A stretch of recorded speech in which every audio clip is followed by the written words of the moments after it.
My name is Gerald. I have been working at Ol Pejeta as a cattle herdsman for 2 years. I was born in a cattle raising community near the conservancy and have been herding since I was 5 years old. It has always been my passion, so naturally, after completing my basic education, I decided to venture into livestock production at Ol Pejeta. The history of Ol Pejeta is an interesting one. It dates back to the late 1940s, when it was solely put up as a cattle ranch with no wildlife at all.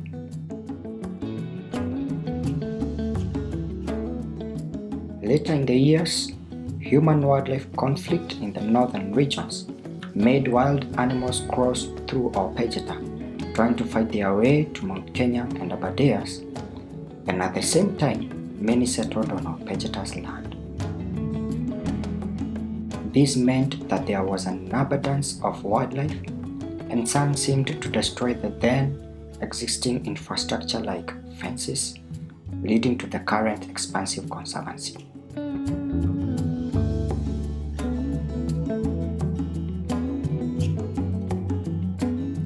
And Ol Pejeta's management realized the need to integrate both livestock and wildlife conservation harmoniously.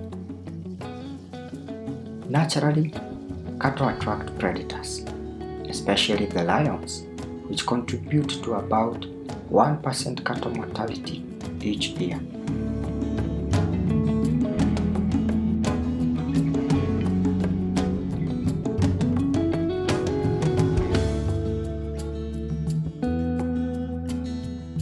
By the use of predator-proof bombers, we stop predation in the night, and during the day, herds are manned by a pair of herders at all times in order to keep them away from predators.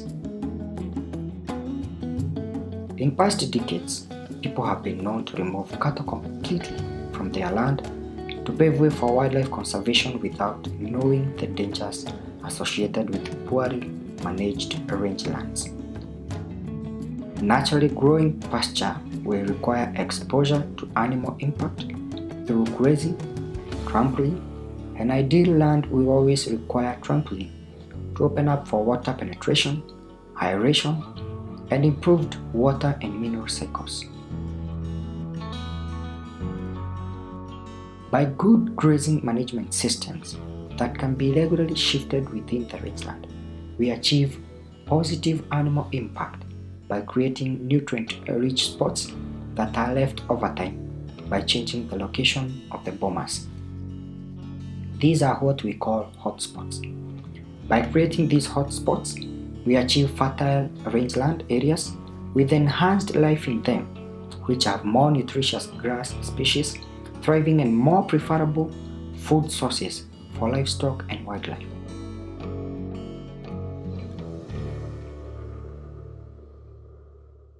Another potential issue we face is that some wildlife species, especially the buffalo, that is closely related to the cattle, can harbor diseases that are transferable to the cattle. So every animal on our ranch is thoroughly washed and cleaned via spray races with dipping chemical to control ticks. We always make sure that the chemicals we use are both environmentally friendly and not poisonous to the cattle.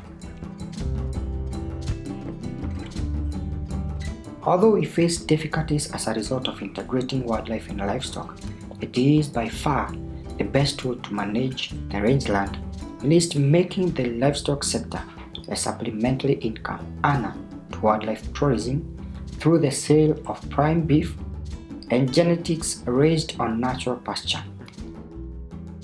Some people may think it is strange to herd and kill cattle for beef on a wildlife conservancy, which is all about saving and protecting animals. But the income created by the beef is reinvested back into wildlife conservation in Ol Pejeta and also creates employment for the neighboring communities, which improves local livelihoods. Ol Pejeta has transformed from a cattle ranch into a safe haven for some of Africa's most treasured wildlife, and it is able to stay this way as a result of the integration of livestock back onto these lands.